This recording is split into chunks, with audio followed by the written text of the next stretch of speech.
begins in Nazi Germany. As victory in the Second World War was slipping from their grasp, German scientists were trying to perfect weapons that might turn the war in Hitler's favor. One of these was Victor Schauberger, an inventor who had produced models for a flying saucer. It had met the promise of a flying machine that could maneuver like a helicopter, but travel at supersonic speed undetected by the enemy. Schauberger's craft utilized a tornado-like vortex, which produced magnetic effects causing levitation.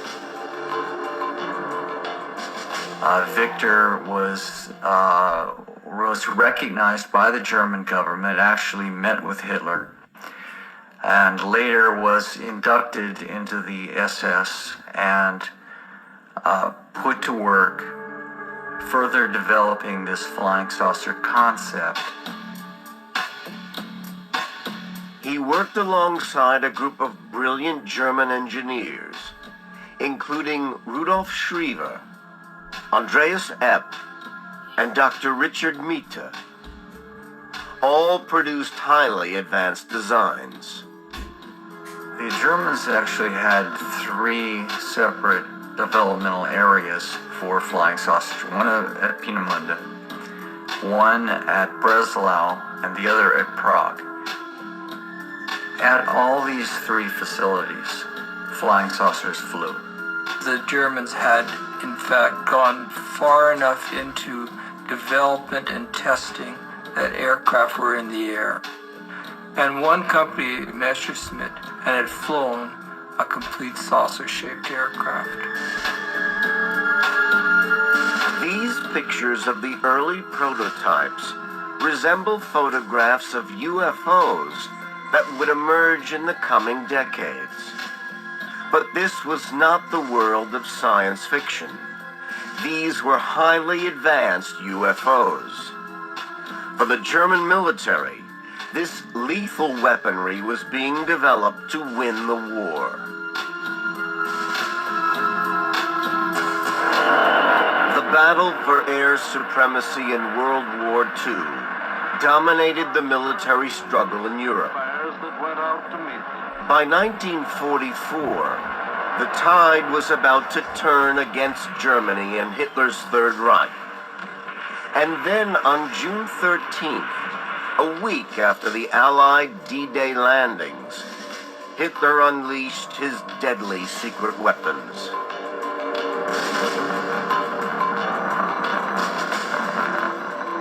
Over a period of 2 months, thousands of V-1 jet-powered flying bombs attacked London. Some were shot down from the ground, others in the air.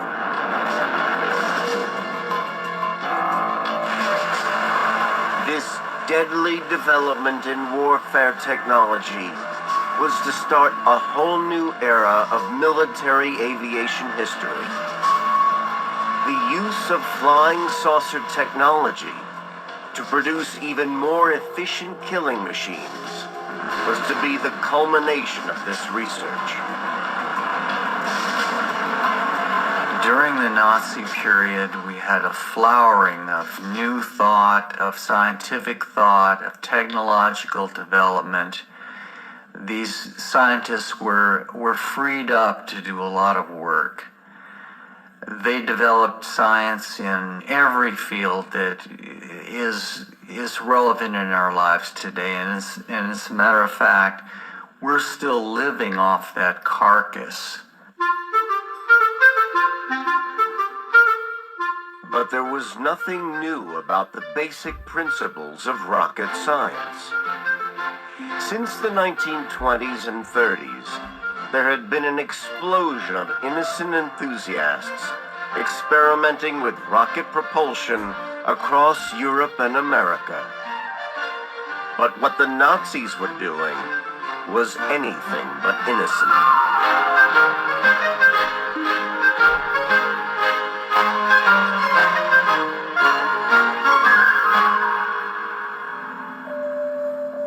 At their deadly weapons research facilities, scientists were working on a new generation of weapons. And alongside the rockets and missiles, real UFOs were a crucial part of that program.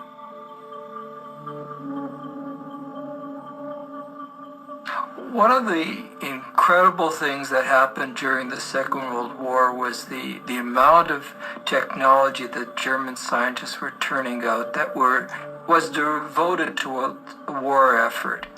And that included rocketry, it included the jet engines, but it also included some remarkable work in terms of flying saucer craft.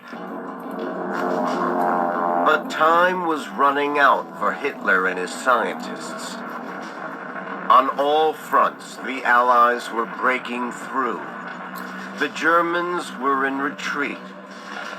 The flying saucer technology, just like all of Hitler's other ultimate weapons, would come too late.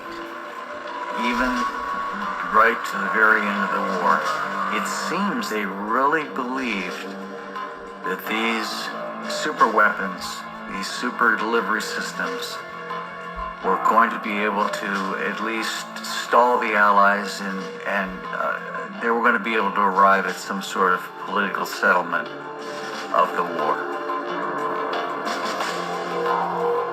Hitler's dream of winning the war with his super weapons never came. By May 1945, the final battle for Berlin had started. The war in Europe was virtually over. But this was only the beginning of the story of the real UFOs. Within 3 months, the Second World War came to a dramatic and horrifying end.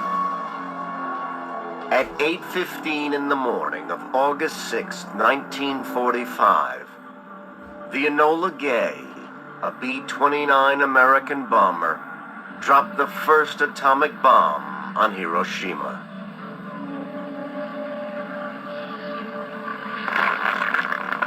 With the war finally over, the former Allies had now become rivals. The Soviet Union and the West would soon be locked in a battle for the latest military technology. Well, at the close of the Second World War, all the former Allied powers were engaged in a race to capture German technology.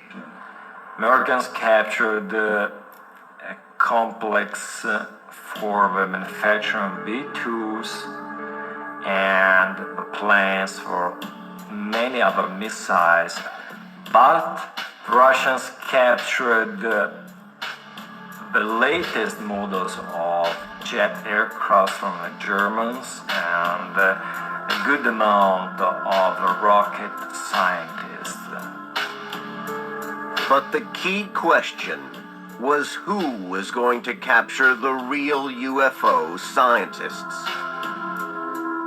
The secrets of German rocketry and missiles was not the only technology to fall into Russian and American hands. The Cold War was about to begin, and alongside the very public nuclear arms race, with its displays of missile hardware, there was also another secret arms race going on, which the public knew nothing about. This time, to find the ultimate flying machine, a flying saucer from the world of science fiction.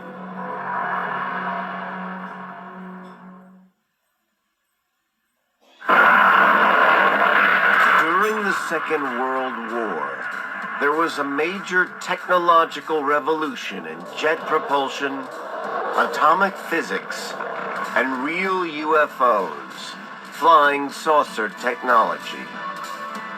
The Germans had led the world in the development of real UFOs, and now their ideas and scientists had fallen into the hands of the two superpowers, Russia and America.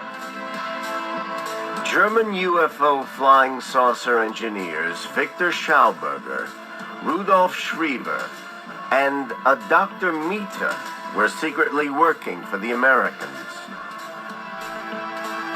while Andreas Epp was reported to be working on flying saucer projects for the Russians. Both Americans and Russians exploited really a lot the scientists that they captured at the end of the war.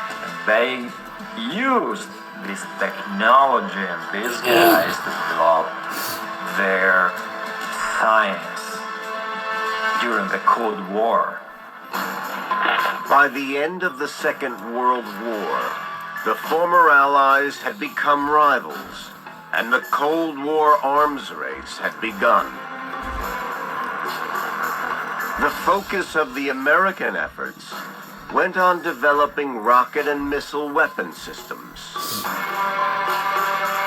It seemed that the captured German flying saucer technology had been put on hold. Then in 1947, there was a report of a UFO flying over America seen by an American pilot, Kenneth Arnold. He was flying near Mount Rainier in the state of Washington and witnessed 9 flying discs some distance from him. When Arnold landed, he told his story to the local press. I was approximately 25 to 28 miles from Mount Rainier, and I noticed to the left of me a chain which looked to me like the tail of a Chinese kite going at a terrific speed across the face of Mount Rainier. They looked something like a pie plate that was cut in half with a sort of a convex triangle in the rear. Well, Kenneth Arnold started a firestorm. He was able to calculate from known landmarks how fast they were flying, and found they were flying at 12 or 1300 miles an hour. And from his description, once he landed and gave this story to the press, he described these objects as if they were saucers skipping on water. And today, that's how we have the word flying saucer. From out of nowhere, the flying saucer mystery is with us.